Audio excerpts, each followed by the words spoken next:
Do'stlar, Angren shahrida o'ziga xos atmosferaga ega yangi ochilgan Boss Banyasi haqida bilarmidinglar?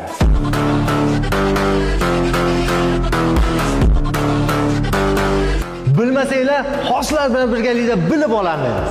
Bitta like bosib qo'yinglar, biz obzor qilishni boshladik. Eshikdan kirishingiz bilan o'ziga xos atmosferaga ega katta banya sizni kutib oladi.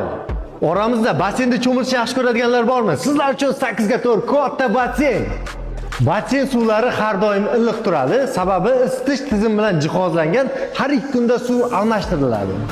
Par qilishni yaxshi ko'radigan akalar, sizlar uchun bitta emas, 2 ta par mavjud. Ko'pchilik bu parni russkiy par deyishi mumkin, lekin bu finskiy par.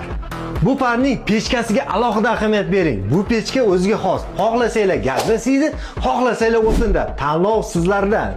Bu yerda maxsus tuzlar qo'yilgan, parilka issiq bo'lib ketgandan keyin sizning tanangizga yod va kislorodni ta'minlab beradi.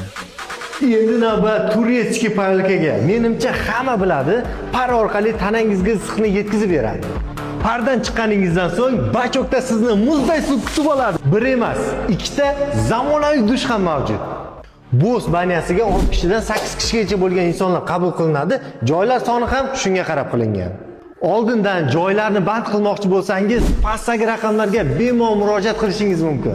Boss Banyasiga do'stlar bilan, oila bilan yoki dugonalar bemalol kelishi mumkin. Eshikni yopib olasiz, hech kim sizga xalaqit bermaydi. 1000 marta eshitgandan ko'ra bir marta kelib mazza qilib dam olgan yaxshi.